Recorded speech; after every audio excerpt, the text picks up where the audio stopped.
Okay, we don't I have many. apologize. Yeah, no, we don't have many live viewers. It's more for SEO purposes than anything. But yeah, we'll give you all that stuff, all the links and everything next week.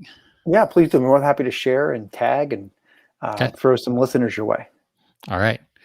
I'm going to count us down so the audio guy knows where to edit. So here we go. 3, 2, 1. Hey, everybody. Welcome to another edition of Persuasion by the Pint. I am Sean McCool, and I'm missing my better half, Jonathan Taylor, today. He has got a little bit of a infection, so hopefully he's resting in bed. But I do have a special guest with us today, Dr. Michael Barbera. Dr. Michael, welcome to the show. Hey, I wouldn't call myself special, but I'll take it. Well, special could mean a lot of things depending on who you're talking to, right? So you better take that take it however you want. So we're going to be talking about persuasion, obviously, but we're going to get into some. I was looking over your stuff, and I mean, you go pretty deep into this. This is not a casual thing for you, persuasion. This is seems like a lifelong pursuit. We'll get more into your background, but we could end up deep in the weeds here. Possibly. So I'm gonna rely on you to kind of translate it for us. Get our listeners.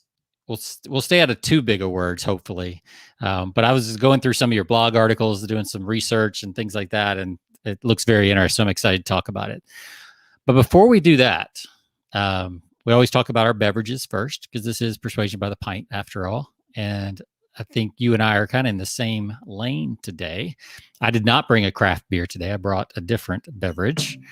So as a guest, you can start first. Tell us a little bit about the beverage you're having, why you chose that one. And then I'll do the same. And then we'll rate them on a scale of 1 to 5 pints. All right. So my beverage is both by choice and by opportunity. So in my office where I am now at the lab, I actually keep some Johnny Blue. As you can see, this has probably been in here for months. I don't drink it as much as I should or want to. However, being a afternoon, this is the last thing before the weekend, absolutely, I'm more than happy to dive in. And so opportunity, because it's 3 feet away from me. However, Johnny Blue is a great beverage to have to celebrate. There's hopefully one thing to celebrate each week here at the lab. Hopefully our wins are a little bit better than our losses, and occasionally we do celebrate, especially on some of those late nights where it makes building a team worth it and fun. Yeah, very cool. So is that Johnny Walker, the blue label? Is that what you're? That is. Okay. I want to make sure I had the right thing. So I'm going to scroll this fancy little scroll down here. I know, right? Hopefully there's no typos. That's, when you try to edit your own stuff, like you never know. I'm sure somebody will let us know if there is at some point. So I was at Total Wine and Beverage. Do they have those in North Carolina? You're in North Carolina, right? I am in North Carolina. I don't think we have any. At least I haven't seen any. Okay. You're in Pinehurst? Is that That's right. Golf course Pinehurst area? It is golf course. It is golf mecca Pinehurst. I was going to say, wasn't there just a tournament there? Was that the women's or the men's that was? I thought was there. Neither. The women's open will be here next June. So the women's open that just ended in San Francisco will be here in 12 months. Okay. Maybe that's what I heard them talking about. I remember hearing the Pinehurst. So, all right. Very cool. I got some friends that would be very envious that you live there for sure. So what I've got today is I went into Total Wine to find a new stock of beers, because we're always looking for new beers. And then I kind of strolled down one aisle, and they had a whole section of kind of pre-mixed cocktails, which I think is pretty cool marketing. They probably make a lot. I imagine the profit's more on those than it is probably on the straight liquor. So, but this one caught my eye. It was Jack Daniel's Tennessee Honey and Lemonade. So kind of a pre-mixed, and it's getting in the 90s today here in Texas. So it felt like a good pour for today. I'm gonna try that. I haven't heard of that. Probably a decade plus ago, around maybe 2009, 2011, my preferred go-to was American honey. And somewhere, I guess, I don't know, it just fell off with life. And so, Yeah. but I also, given, when in Rome, my preferred, non-alcoholic beverage is Arnold Palmer's. And so being lemonade and honey, I'm going to give that a shot. I'm going to see if they have those available here. Yeah, it's pretty good. I had one earlier this week, so this is not my first time, but decided I'd go all out, put it in a mason jar, just go the whole route. So cheers to you, Michael. Salute. And we usually rate these on a scale of 1 to 5 pints, 5 being the highest, and you can do any, decimal points you want. So what would you give? It's your go-to, so I'm curious, like where on the range it falls for you. My go-to, I'm going to say this is, can I use points, like 4 point something, or is it just 4 or 5? Yeah, as many decimals as you want. I'm going to go with 4.9. Nothing in life is ever perfect. So I'll get as close as possible with a 4.9. Okay, I like it. I'm going to give this, we're pretty tough on our, because we've had so many things, but it's actually it's 7% alcohol, which is surprising for like this type of mixed drink, but goes down smooth. I'm going to give it a solid 4. It's not my typical dark craft beer that I would drink, but for this kind of weather, it's perfect. That little honey, little lemonade, little whiskey, hard to go wrong. Is that carbonated? It does have a little bit of carbonation in it, just a little bit. So I'm not sure why. Maybe that's just for preservatives or something. Who knows?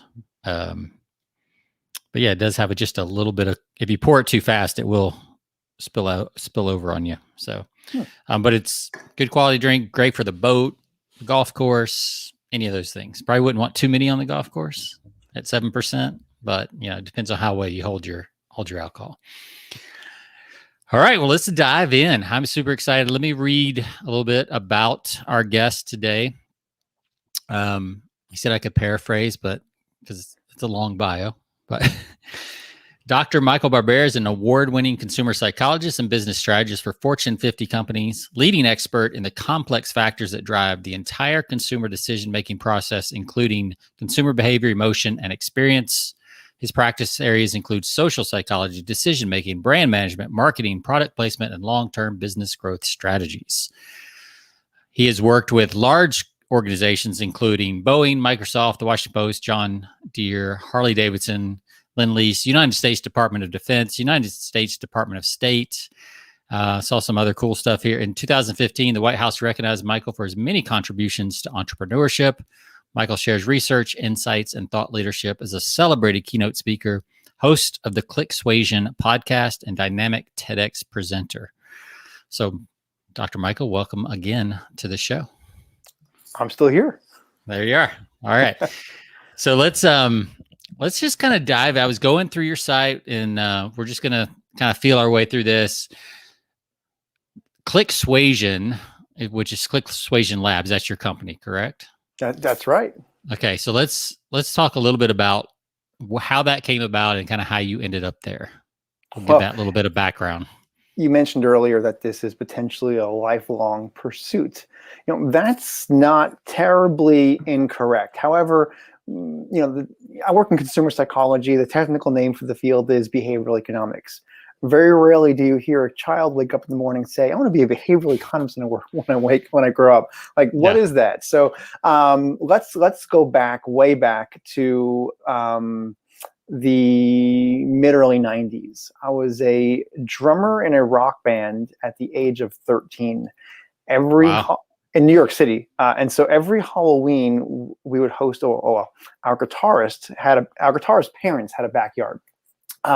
Every Halloween we would hold this Halloween party there and have some bands play. Now, if you have a backyard in New York City, that's kind of cool. You've got some property. That's significant. And this one year, his parents were selling the home, so we couldn't use the backyard for this party. So I'm thinking there's got to be another way. So I get on the telephone, again, pre-internet days, start calling all these venues throughout the New York City area, from the large Roseland Ballroom to Irving Plaza, to the local VFW, Knights of Columbus. And then found this place out in Staten Island called The Caves. Quite a cool venue. It is literally built into rock. It's a Wow. former brewery. It's got several different caves, two stages, 5 bars, quite a cool venue. So I go there. Now at 13, I look like I was 22. So as long as I didn't drink any alcohol, cheers, and didn't ruin the privilege of me being there, no one ever questioned my validity being in that establishment. I linked up or met the owner, operator, manager, and presented what I wanted to do. He's like, sure, let's do it. So we put on this concert, pretty much rent this venue out. And then it was all day concert, 22 bands, 2 stages. And the only thing I knew about business at the age of 13 was revenue minus expenses equals profit. Pretty much don't spend more than you make. Like, how hard could it be? Right? Yeah. And we made a profit, and the owner, operator, manager said, let's do it again. And let's do it again and again. And we had a business. And it turns out that the owner, operator, manager of that club, The Caves, was AJ Pero. AJ Pero was the drummer for Twisted Sister. He has since passed away, but he was my kind of first unofficial mentor. We didn't sit down and have conversations about, what to do and how to do, but I learned just from observing what he did, and more importantly, what he did not do.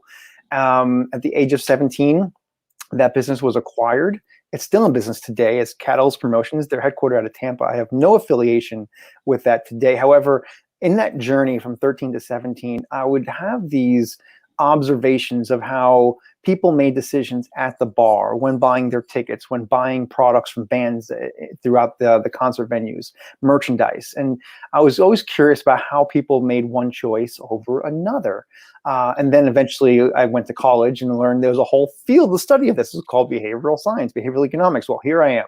And then many years later, through different types of consulting and, my academic life, my entrepreneurial life transitioned to an academic life, back to entrepreneurial life. So really, I am a psychologist by formal education and training, but an entrepreneur by torture. Very nice. Wow. 13 years old. So 13 to 17, that's 4 years of some serious education. Did you learn more there or in college? There's, I would say, equal for both. So I have 2 MBAs, one in executive management and another in entrepreneurship. So let's talk the MBA in entrepreneurship. You'll learn some great foundational models for launching or crafting a product or a business, but it doesn't teach you how to start the business. You get that knowledge from doing it, from failing again, from failing. My father was my first employee. So how do you run payroll at the age of 15? What do you know about payroll taxes and getting a Department of Revenue number? And so you learn all of the doing tasks, the actionable stuff, but you also pick up the frameworks, the theory, the strategic knowledge in academia. So I would say it's equal. They're both valuable to business development. Cool. All right.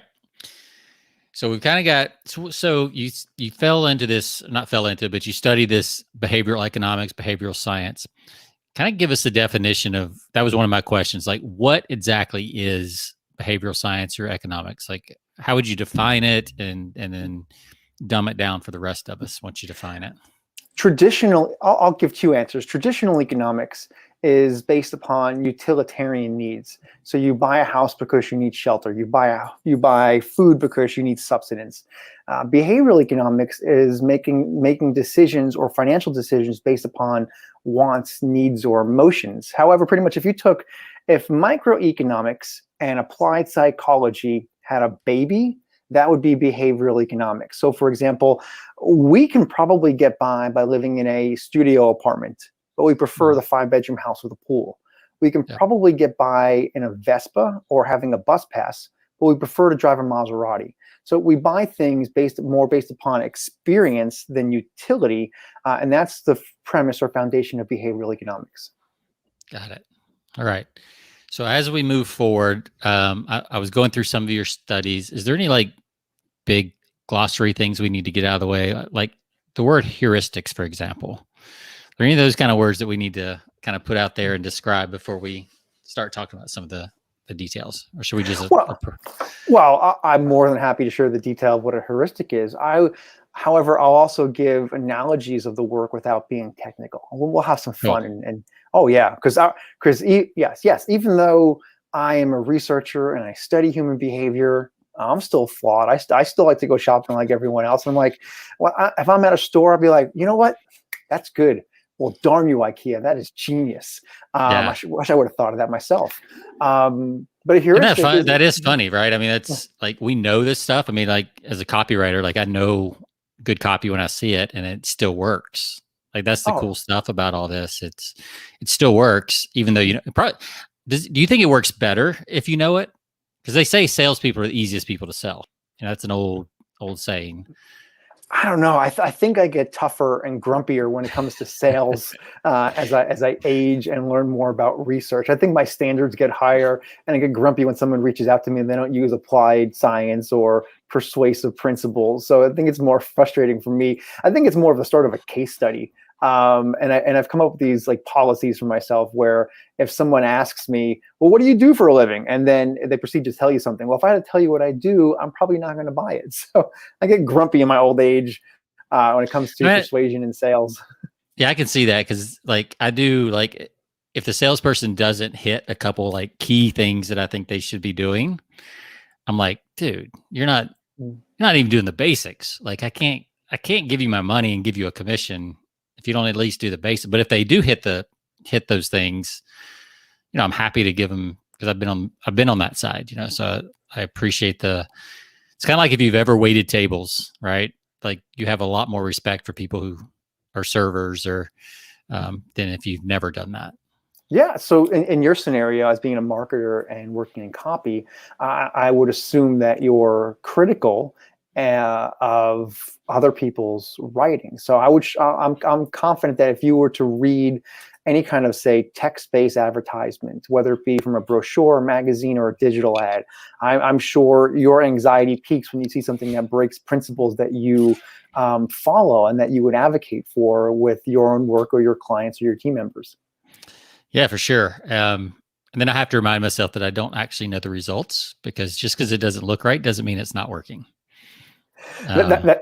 You know, I couldn't agree more. There's a reason why it went there. It doesn't mean it was a bad reason. We just don't know. So, for example, most times when I see an exclamation point in copy, I cringe because, according to human eye tracking, when the eye comes across an exclamation point, it bounces away. It's a physical and visual barrier for the eye to continue reading.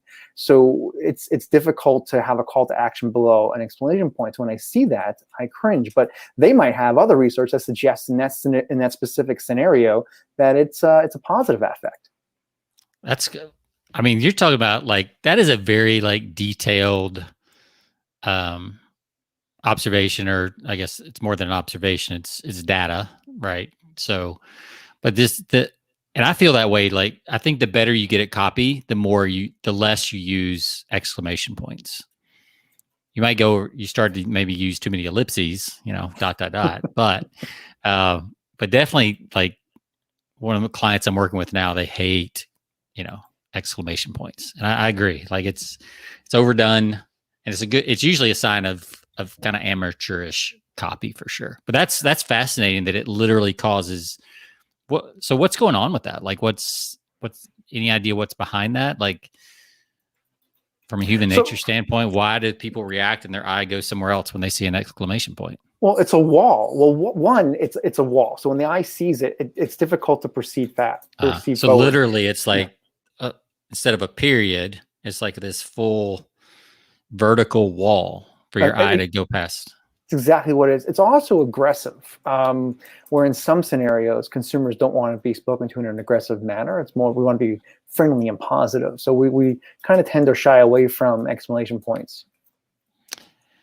So how does that? I'm curious. Like, so how does that? You know, a lot of salespeople like enthusiasm sells, right? So like if you're in person, not too much. So I'm curious, like how that works. I guess there's no visual representation of like that wall. Yeah, it's interesting because I think. Well, you can be enthusiastic. You just can't. So you wouldn't say exclamation point. So it's, right. Your body language, your spoken language can say excited. but your written word probably shouldn't. So, I mean, it would be weird if I was to be like, yes, that's awesome, Sean, exclamation point. It just doesn't fit. But I could say, I Yeah. could be excited and still support and be into the conversation. But then that becomes likable, becomes relatable, which are two other persuasive principles. Likability is probably one of the most powerful persuasive principles there is, because we want to be around other people who are like us. And so if I believe that you're like me, I'm going to gravitate towards you, and I'm more likely to comply with a call to action, build a friendship, or want to be liked by you, because we apparently have one or two similar variables in our lifestyle. Yeah. So now I'm curious. My brain's like, what else do we know about punctuation marks? You could probably write a whole book on this, or at least a paper. Is there any other like stuff that we don't know about? The average person does not know about punctuation marks. I don't think, thinking through the research, I'm not sure there's any research that I'm aware of that shows significant data on other punctuation. Yeah, I don't think there is. I'm sure in some scenarios where if you to use, a specific mark with this variable, it might have a different affect, but nothing that I'm aware of. So like me personally, I love ellipses. I'm an ellipses fan, but then Grammarly tells me, no, get lost, stop using that, and I have to change. Yeah. So Hemingway app's the same way. So neither one of them like it. I think it messes with their like, we don't know if this is a sentence or not. Like, so it messes with the algorithm, I guess. They don't like that. All right. So cool. So there's a couple different places I definitely wanted to go for our listeners. One, I wanted to talk about the weather and temperature. And then two, I want to talk about menus. Saw that on your website. There's some cool stuff there.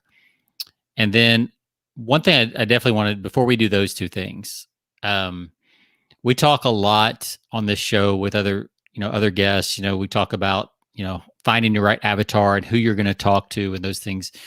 And we know demographics are pretty basic stuff, and it's kind of where you start.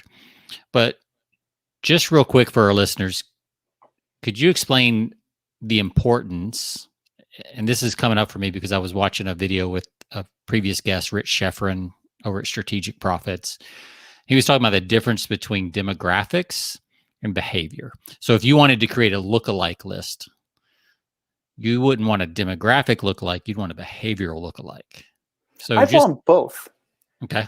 I would want to know both. So demographics would be anything that you pretty much have no control over that can be categorized. So that would be your age. You can't control your age, your ethnicity, your gender, which you can control.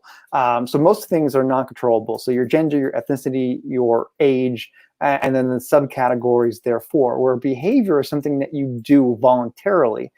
Or maybe not voluntarily, but it's not something that you were, say, stuck with at birth. If I wanted to look for a person by demographics, maybe we segment between 26 and 31-year-olds who are male and are of Asian American descent. However, you can add a behavior on there. We can say 26 to 31-year-old male Asian Americans who drive northbound on I-95 for their morning commute. So that's more of a behavior. Where does this person go? What do they do? How likely is a person to stop by their favorite coffee shop in the morning on the way to work? That's a behavior. And so targeting behaviors is more likely to be in conjunction with the likability factor. It's what we call bundling in behavioral economics. If you can bundle two things that the person does together and then target those two, you're more likely to have a positive reaction from the consumer or the user, because they're already seeing your brand message, your marketing, your copy, etc., in conjunction with two things they might like. So the behavior is something that we voluntarily or we're not born with, and we do on a recurring or somewhat recurring basis, whereas demographics is something that we have almost no control over. So is that where marketing is going, with trying to track both and getting more and more, really trying to follow the behavior patterns of people? I would hope so. Some organizations are spot on and some are struggling to keep up. But you know what? Not every organization needs to target certain demographics or behaviors. So, for example, let's use Starbucks, for example. Starbucks, when was the last time that we've seen a Starbucks advertisement? Probably not too often. Their model's pretty much self-sustaining without having advertising. They do internal marketing. Once you're a customer, you maybe download the app and there's internal touch points once you've already made that first conversion. However, looking at, say, you want to target demographics. So we're working on a project here at the lab, and with a regional company, we need to target females for a specific product. But the females also likely have school-age children who are in primary school. So where would these females likely go? Okay, so where would these females also likely go when they have access to a digital advertisement? So now breaking down these barriers and identifying some of the behaviors, we identified, well, a female who is on their mobile device or has access to look at a screen while they have some time and they have school-age children. So we geofenced the roads where the school waiting lines are. So when mothers are dropping off their children in the morning, we've geofenced that area, and we use a time-based methodology on that geofencing. So it only geofences from 7 a.m. to 9 a.m. And so whoever's waiting in that line for that geofenced area is receiving that digital advertisement. That's cool. And then you can do the same thing at pickup time, because I think the wait, I remember doing that with my kids, and it feels like the wait was even longer in the afternoons because everybody tried to get there first. That's amazing that we live in a day and age where you can do that. I mean, it's amazing. I'm curious, like how is some of this new like Apple iOS 15 stuff? I mean, do you get into some of that, how it's preventing any of that, or is it because you're doing larger groups, it doesn't really matter? What are you seeing? It depends. If your audience is more niche, if your audience is security averse, it might be a challenge or might present an issue or concern. But still, with the iOS 15, the user still needs to opt into those security measures. And then when you download another app, you still have to opt in for security for that single app as well. So how likely are you going to opt in for every one of these apps? More than likely not. Some people do. However, at this early stage, we haven't seen a significant negative affect in targeting people based upon retargeting, RFID, Bluetooth, et cetera, any of their behavior on their mobile device. That's good news, I guess, for a lot of advertisers out there. Because as anything like that comes along, there's a lot of doom and gloom that goes with it. And but at least it's a level playing field, right? It's not like it's targeting anybody. It's but that persuasion part goes two ways. So you may feel, I say you, the consumer, North Americans may feel like they're being targeted because they receive an ad on a mobile app or on their cell phone, or because they visited a website or they drove past a Starbucks. If you drive past a Starbucks and you have the Starbucks app on your phone, more than likely you're going to receive a drop-down notification nudging you or asking you to purchase a beverage. But then when you look at data and when people, how people prefer ads, most North Americans actually prefer a relevant ad. So let's say you have no children and you got ads for Gerber baby products. That's not relevant to you. So it actually increases the frustration. And when looking at, say, facial expression analysis data for people looking at non-relevant ads, there's a significant increase in anxiety and anger because why am I seeing this? It's not relevant. So we prefer to see those targeted ads because we at some point engaged in a behavior that triggered that. Additionally, I forgot where I was going with the next part. So skip the additionally. All right. Yeah. So it's like if you have friends, you want to hear from your friends. So like if you have advertisers or marketer or companies that you like, you don't mind hearing from them as much. Like you said, Starbucks, it's like, yeah, I could use a whatever right now, it's iced coffee and it's hot out. I'd love to, and I'm driving by. Oh yeah. Why don't I just go ahead and grab that? Or I'm in the airport. There's one at the terminal or whatever. So it's interesting you said that about Starbucks. I guess until you said, I didn't realize that I don't see that many advertisements other than maybe a billboard when an exit's coming up or something like that. Very, very specific, but yeah, not like Coke or somebody else advertising nonstop on every media available. And so I actually remember the additionally, but I want to add on to that Starbucks conversation. So seeing that billboard on the interstate is quite new. So Starbucks is now building a campaign to open up more brick and mortar restaurants in conjunction with interstate exits, because again, behavioral data from maps suggests that when people are searching Google Maps or stuff near me, they're searching for coffee, but on say rural interstates in rural areas, there's not many options. So that's where Starbucks is starting to build other areas. But the additionally part I was going to mention before is that, we benefit from the behavioral targeting, from the data collection. There's a significantly higher benefit to collecting the data than it is to not collect it and opt out, because you're driving to a friend's house for dinner. You left your house 5 minutes late. You're likely to hit traffic. You put Google Maps on. But now you opted out, and now you no longer see other people's data because you can't see if there's a red line or if there's traffic, and you get guided right into traffic. Well, that same data that targets your behavior also tells you if there's traffic in front of you and to offer you an alternate route. Really? Wow. I did not know that.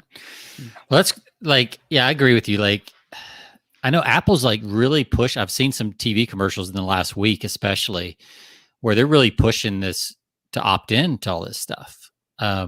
They've actually got a campaign where it's the guy goes around and all the people that he's interacting with follow him home into his apartment and everything. And it's super crowded and loud, and he presses the opt out button and they all disappear. And I think it's a phenomenal ad. They couldn't have, they chose a phenomenal song for it. I can't think of the name of the song, but the lyrics match perfect to the person's behavior and what they're thinking as they're walking through their day. And the advertisers are all huddled around them. But you're saying that you find that that's not what consumers actually want? Is that what I'm hearing you say? Well, no. So if you were to ask directly to a consumer, would you prefer more security on your mobile device? Of course they're going to say, and most are going to say yes. Right. But then do most actually know what that security does? Maybe. But then do they also know that when you add that security, you're also removing the beneficial options, like identifying if a restaurant is busy at 5 o'clock on Google My Business or the Google Maps app. So that's the data that's being collected to track your behavior is also giving you those incentives of, hey, here's an alternate route. This restaurant's busy, etc. So you remove the good parts as well. Yeah. Sounds like something that a lot of companies need to be kind of fighting back with that information to educate consumers on that kind of stuff. Because I had no idea about Google Maps. That's a great example. It's kind of like cookies when cookies came out for websites, right? There's some benefits to having cookies. It remembers what's in your shopping cart when you abandon it, and you want to go back to Amazon and buy that thing. All that stuff is important. All right, well, let's. It's all right with you. I want to switch gears a little bit. I want to talk about some of these kind of cool examples of how behavior is affected by what seems like fairly obscure things. So the first one I want to talk about is weather, or I guess temperature specifically. You had a couple things on your site about temperature and pricing. Yeah, so we've completed a couple of studies here at the lab for how temperature cues affect people's willingness to pay. So for example, the hotter the weather, the more money you're likely to pay, and vice versa with cold weather. So if I was to say, go ahead and write down the last two numbers of your phone number. And then if I was to ask you the second question is, how old was George Washington when he passed away? More than likely, if the last two digits of your phone number are higher, then more than likely the answer to the second question will be higher as well. If your phone number, last two digits were lower, more than likely the answer you would provide for George Washington's death age would also be lower as well. So we are anchored by items around us. And so more so where the weather comes into play is that the variable was there was a temperature, or temperature, I was going to say temperature as a thermometer. Stay with it, Mike, is a thermometer behind the point of sale or where the purchase was being made that had the temperature displayed. And so the higher the temperature, the customer was willing to pay a higher price, whereas the lower temperature, they're willing to pay or preferred, I say, a lower amount. And so numbers around us do have an affect. Just like if you were buying, say, wine, if you're listening to this episode and you're like, man, Sean and Mike annoyed me, I really need a drink. So you go to your favorite grocery store, you walk inside, you go to the wine section. There's 2 bottles of wine on the shelf. One costs $9, the other costs $19. 2 questions. Question number 1, which one would you rather buy for yourself? Most people would choose the $9 for themselves. But if I ask Sean, which one would you prefer to take to a friend's house for dinner? Yeah, pick the better one because I don't want to be cheapskate. Right. We don't want to appear to be the cheap friend, so we go with the $19 bottle of wine. But then in another scenario, if you walk into the grocery store and there's 3 bottles available, $9, $19, and $99, when you see the $99 bottle of wine, more than likely you have this micro moment, this cognitive processing, and you say, that's ridiculous, that's stupid, I'm not going to pay $99 for a bottle of wine. Some people would, and that's okay. Most people would have that quick micro moment thought. But then when the $19 bottle was present, when the consumers were said, which one are you buying for yourself? They chose the $19 bottle of wine because it appears more reasonable compared to the $99 bottle of wine. So numbers in conjunction with one another, next to each other, do affect one another. So you want to talk about menus. Menus is great when it comes to anchoring in numbers. If you have ever been to an Applebee's, Sean, I'm sure you've been to an Applebee's, right? Yeah, absolutely. I mean, at this point, who hasn't in North America? Yeah. But have you ever? I'm an '80s kid. I remember Bennigan's, so I wish Bennigan's would come back. We had a Bennigan's here not too long ago, maybe like a decade ago. Yeah. Are they still in business? I don't know. I don't think so. But they had a couple. They had a Monte Cristo sandwich that I could not. That was my go-to, and then they had the Death by Chocolate dessert. That was like those. It's like 6,000 calories right there. But anyway, we digress. We got at least a little. Yeah, we got to have at least a little bit of '80s trivia on every show. So, and then the so menus. So at Applebee's, have you ever had the surf and turf? I have not. It doesn't seem like something I would buy there. Right, exactly. Yeah. So I've been asking that question for a decade, maybe, and maybe 2 people have answered yes to that question, and they answered yes because they have worked at Applebee's, so it was available to them. But that surf and turf, there might be one lobster tail frozen in the freezer, but it's not meant to be sold. It's meant to anchor the consumer to choose another item. So whereas if you were to look at the top right of the trifold Applebee's menu, it's where you're going to see your entrees.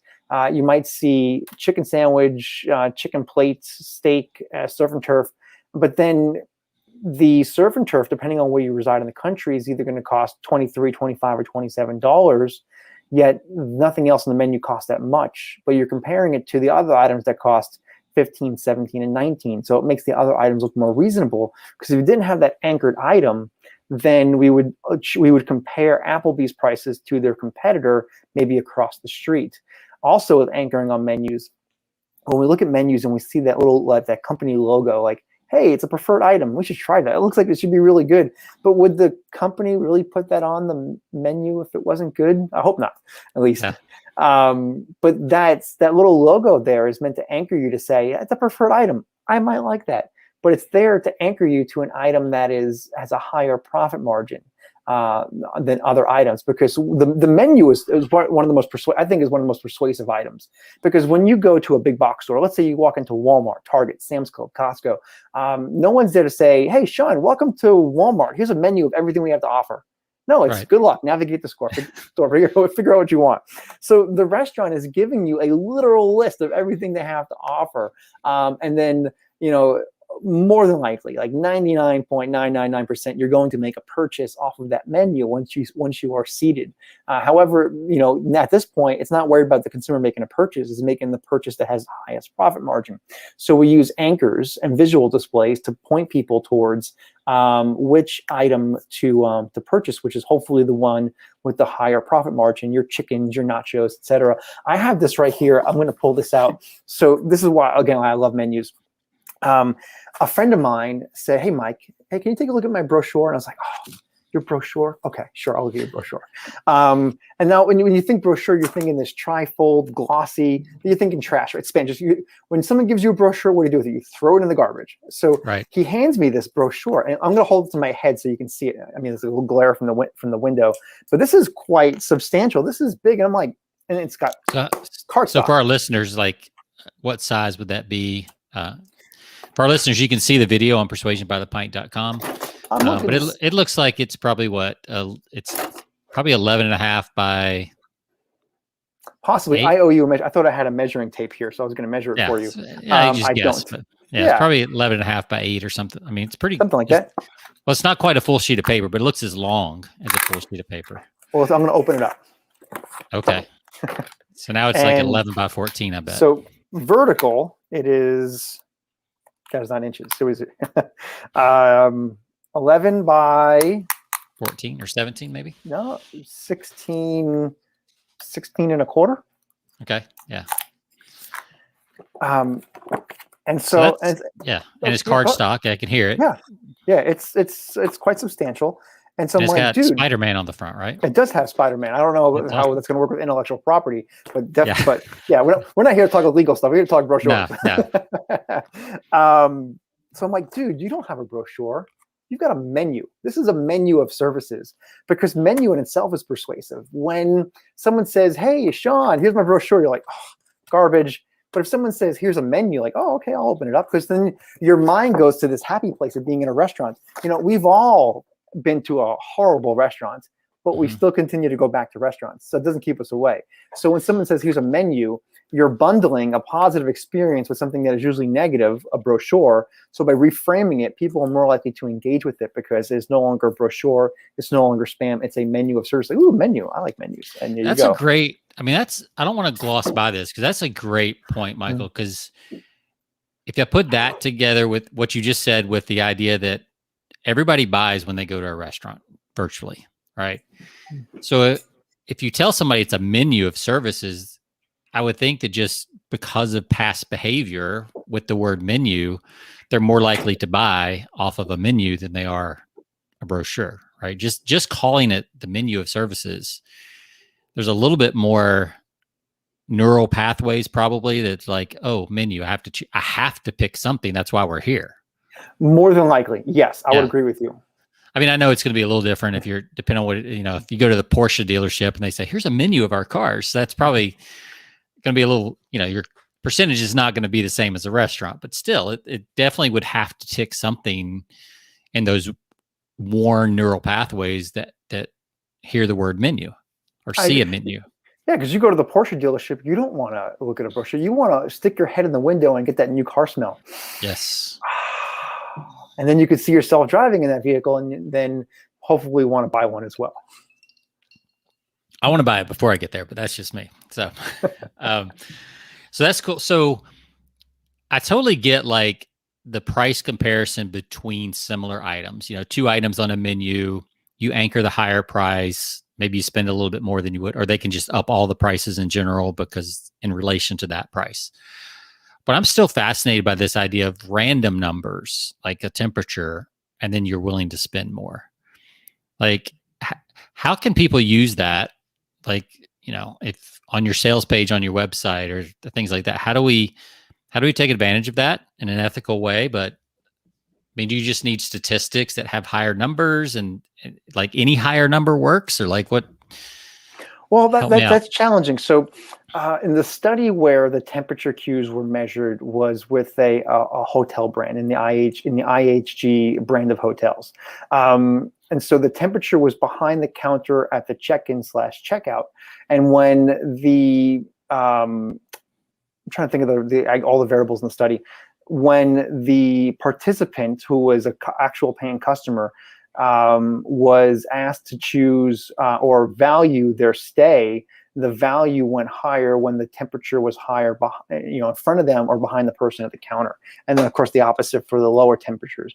So using that in sales and marketing might be a little challenging, because the temperature can change, the weather changes. Even with that geofencing software, we can turn it on and off with time. You can also turn it on and off with weather as well. So it's difficult. Now, if you're in, say, food service, let me rephrase that. Let's say you have a product or service that sells more based upon the time of day. Then maybe you can change or modify your pricing strategy to match people's behavior when they visit your store. So let's say, for example, let's use Starbucks again. Let's make this up. Sorry, Starbucks, you're getting picked on today. Most of their sales occur in the AM hours, and they have a lower number of sales in the PM hours. Yet most Starbucks are open till 8 or 11 p.m., depending on their geographic location. So if they're open till 11, they're still hoping for sales, but the activity in a Starbucks, again, is significantly less active than it is in the morning. So maybe the price of the afternoon drinks are a slightly lower cost than the drinks in the morning. However, that also doesn't show us what is the customer willing to pay for that beverage, because there's different values involved. So it's complicated to say. That's kind of the idea behind happy hours too, right? I mean, Sonic is a good, if we stay in the food world, like Sonic has their afternoon happy hours because they do pretty well at breakfast, but lunch is their big time. And then getting people in there, mid-afternoon, late afternoon, it's not really a dinner place for most people. So they have happy hours where all your slushes are half price from 4 to 6 p.m. Expedia uses weather-based targeting. And also, really? So even though Expedia cannot control the prices, they can still nudge people based upon the weather. So let's say you reside in South Dakota or Western Minnesota, say somewhere around the Sioux Falls airport, or within, that would be your preferred airport, the Sioux Falls Regional Airport. Spirit Airlines flies from Sioux Falls to Orlando at a fairly low cost. So if there is weather forecasted for Sioux Falls, South Dakota, that is snow, or there's a blizzard happening, more than likely you're going to receive ads for Florida or sitting on a beach or at Disney. And therefore that identifies people to say, well, I don't want to be in this mess of a weather. Let me get out of here and secure a trip. And the thing goes for the opposite. If you're in Miami in the summertime and it's 105 degrees and 94% humidity, you'll likely receive ads for a cabin in the mountains, depending on the weather. So the Expedia's ads are targeting based upon weather at the point of the advertisement. Yeah, I mean, that makes sense to me. Like logically, I can kind of see that. But what's fascinating is just like sometimes seeing a higher number and then, like you did with the George Washington example, like just thinking of one number affects the next number and what you're likely to do. That's well, let's get technical there. That's called the availability bias. We're making decisions based upon the information that is available to us. If I was to say, name three adult beverages, more than likely one of those three is gonna be the one you're holding in your hand because it's available to you. Right. If you were to, it's also recency, right? It'd also be recency. Yes, absolutely. Yeah. Which goes in conjunction with availability and time-based. So if I was to say, go ahead and tell me what you know about marker development, just making this up. And then you start Googling market development. Well, you're likely going to choose something from the first page of Google and then provide an answer from there. You're less likely to go to the second, third, fourth page because you're going to go with information that is available to you.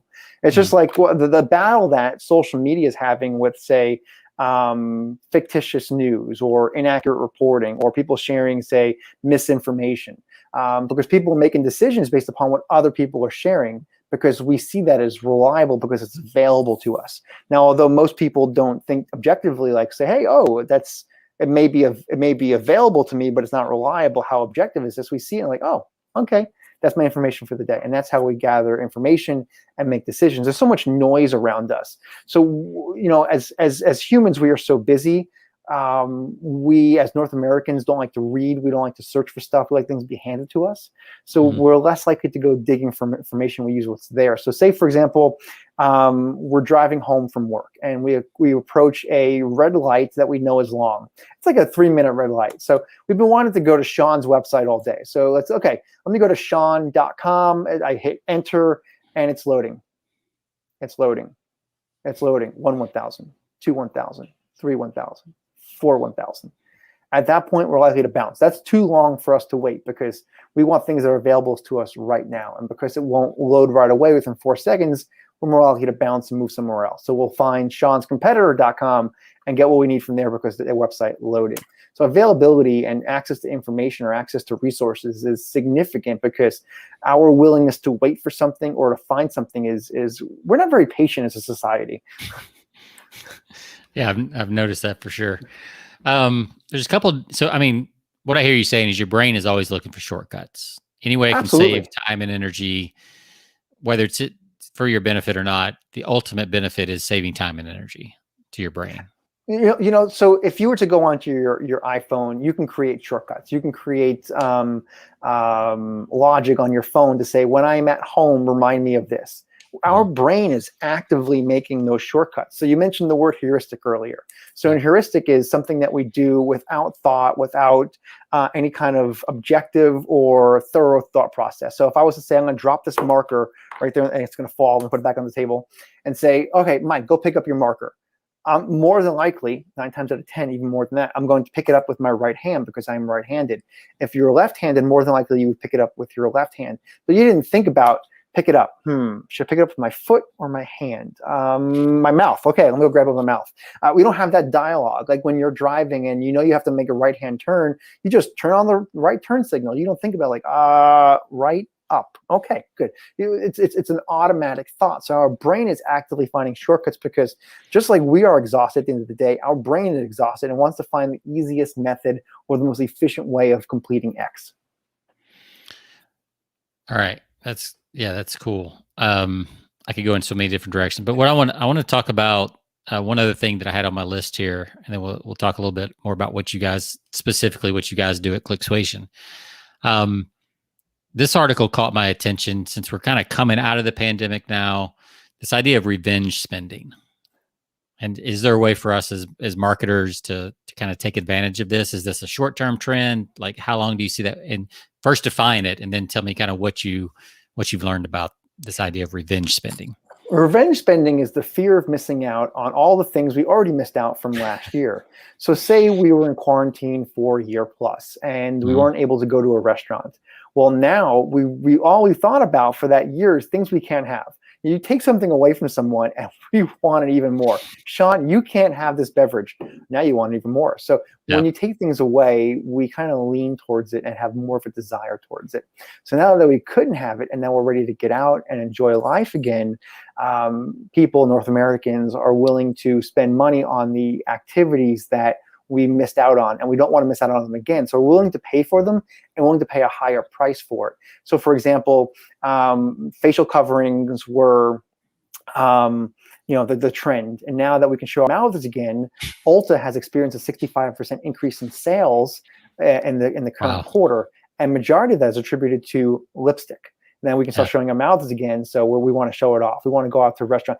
And really the revenge spending is mostly occurring in the activities that were most restricted or that we were told we can't do. Meeting with others, restaurants, dining, travel, sporting events, live in-person experiences, anywhere where there's gatherings of people. So we're spending money to get out to travel, and we feel like we're getting back at society. You told me I couldn't go anywhere. You know what? I'm going to spend money. And we don't have that dialogue, but that's the behavior if we were to define it. And so revenge spending is here. Revenge spending is likely to be active, I would say. Okay, let me redefine that. Revenge spending in its current form is likely to stay at peak levels through Labor Day. That's what we're predicting. It's still going to be higher than what it was, say, pre-pandemic going into September, October, and the holiday season, but it will start to decrease each month over time as we start getting away from Labor Day. Because, as humans, things are short-lived, right? So if I was to ask you in October, how much did the pandemic affect your lifestyle? And you're likely to say, at a 10-point scale, 8, 9, or 10.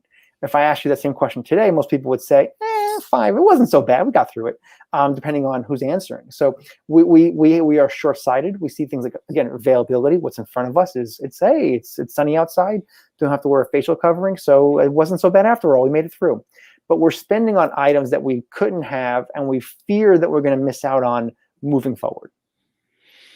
So is there a way to tie into those trends if you don't sell in one of those categories? Because I've always heard that, one of the great copywriters that I used to follow, he talked about getting people in kind of a buying frenzy. And he's like, you should always join in the whole sales from, Thanksgiving through New Year's, because people just get in the buying habit almost. And this buying frenzy, he called it. Is there a way to take advantage? I know we're going on vacation this summer, and I know a lot of people they said it's going to be one of the busiest travel years probably ever because of that revenge kind of spending on travel. Is there a way if you sell something completely unrelated to any of these, like a course online, is there a way to take advantage of that? More than likely, and there's two ways. One would be with using scarcity-based marketing or time pressure. So scarcity is the limited quantities or limited availability, or the perceived limited quantities or limited availability. And then time pressure is well, there's high time pressure and low time pressure. High time pressure is very little time remaining in order to complete a specific call to action, whereas low time pressure is more than enough time with ample decision-making ability. And so we'll start with scarcity. So perceived availability, perceived limited quantities, or limited quantities, limited availability. There's a difference between saying, enjoy, well, so let's use an industry that's not really affected by revenge spending. So we'll say cell phone sales. iPhone 25 is available at the Apple Store at a discounted rate of this dollar amount. Okay, great, no big deal. There's not really a button on it. But I was to say, well, there's 16 iPhones 25s remaining at this store. Get yours before supplies last. And it's just basic generic copy. But you're saying there's a limited quantity. And so it drives us to act faster. With time pressure, you're putting a time limit on it and saying available until Tuesday, till 5 o'clock, last day only, ends at the end of the month. So you're putting a button on it and saying you can only get it until there's X number remaining, or if there is the time runs out. So this is common in e-commerce sales for, say, travel. And I know we're right back to the travel industry, but this has even been pre-pandemic. So you might see something that says, Sean, there are three tickets. No, we're searching for an airplane ticket. There are three tickets remaining at this price. Most consumers freak out and say, oh my God, only 3 tickets remaining. But what they didn't catch was at this price. There's probably 64 tickets remaining, but 3 at this price. And so if you miss out on those 3, it might only increase by 3%, but you don't know that. And so by the uncertainty, the fear of missing out, the unknown, it drives us to make a decision. And then what we do is then we choose, okay, I'll get this now. And then we hit the timer. Sean, you have 2 minutes and 56 seconds remaining to complete this order. 55 seconds. 54 seconds. How do we respond? We type real fast, misspell our name, pull out our credit card, panic, fear, and anxiety all over an airline ticket. But then when we measure how consumers feel, in qualitative studies, the most common answer that consumers give is they feel like they won. What did you win? Right? The company marketed, they got your money, you got an airline ticket. So, but it was gamified by showing there was only a few left and then a time limit. So you have to race. You're now in a race against time. You're a race against other consumers to be the first one to get it, or at least in the next 3. And so it's gamified. And not only does the consumer feel like they won, it's a better customer experience, and they're more likely to return, and they don't feel like they spent money. That's amazing. Yeah. And to me, like, there's almost a picture. I know exactly what you're talking about. There's almost, to me, I get a picture in my head of like all the people in the airport.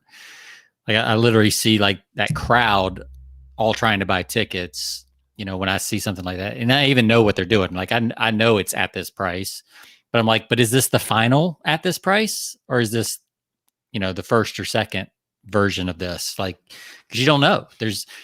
There are a limited number of seats. You couldn't do that with some things, but with airline seats, you can obviously do it for that flight, at that time. There's a lot of built-in scarcity there for sure that they can enjoy. Yeah, it's fascinating. There's so many different things here. Why don't you tell us a little bit about Persuasion, what you guys do, who it's for, and then we'll wrap up. Persuasion Labs is a full-service marketing agency with a niche in consumer psychology. There are 2 teams. There's a team of researchers who are psychologists and study behavioral science, behavioral economics, behavioral finance, social science, human judgment, decision-making, who identify how people make decisions and then make recommendations and apply that to marketing campaigns. Then team number 2 is our marketing team, who writes copy, crafts digital campaigns, behavioral targeting, enhance websites for tracking, or whatever the challenge might be. So an applied science team and then applied marketing team, and combined together, we're a full service marketing firm with a niche in consumer psychology. And the lab door is always open. If you're ever in Pinehurst, North Carolina, you're always more than welcome to visit. And your website? Persuasion.com, CLICKSUASION.com.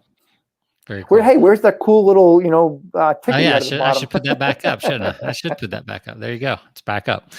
Making me work over here. I know, right? See if you could spell. I saw your eyes going up, trying to grab that spelling from third grade down. So, is there any particular person or size company or anything like that that you guys prefer or work with? Or I know you got some great blog articles so for at least that, everybody that's listening should go check out the blog and some cool articles and research there. I appreciate that. I appreciate the mention for the blog. So on our website, there's a plethora of complimentary items. So let me just be transparent. We have a zero sales policy here. We'll never sell you anything. Even if you walk in the front door of the lab, we'll never sell you anything. If you want to work with us, all you have to do is say so, and then we'll make it happen. So we'll never sell you anything. So engage with the content, and no one's going to contact you and sell you anything. I forgot the question. Is there any particular type of company that you prefer? Yeah, there you go. I'm so into this conversation, I just lose track of what I'm talking about. That or the Johnny Blue, one of the two. You haven't had many sips though, so possibly. I know I still have a little bit left. I got to finish it here shortly. Specific companies. Here's our criteria. We like people to have fun, and we like people who enjoy evidence-based marketing. So if you like to have fun and you do evidence-based marketing, more than likely we would be willing to assist regardless of scope or size of the campaign or what you're looking for. Very cool. All right. Well, you and I need to talk off air. I've got a couple of clients that we can definitely talk about. Well, that's going to be a wrap. Dr. Michael, it's been a pleasure having you on. This is fun. We could probably talk all kinds of little nuances and rabbit trails and deep dives and everything else. But everybody should go check out Persuasion, the blog, and dive into some of the research there. Is really, really interesting and very cool stuff. And take your notebook with you, because you'll probably get some ideas for your own marketing as you're going through that stuff, and some things to at least test and try on your own site or in your own business. So again, Dr. Michael, thanks for coming. I'm going to sign us out here. You can find us everywhere fine podcasts are sold. Apple's, iTunes. Jonathan usually does this, so I'm butchering it right now. So I say Apple, Spotify, all the other places podcasts are sold. So Dr. Michael, thanks for being a guest on here. Pleasure's all mine.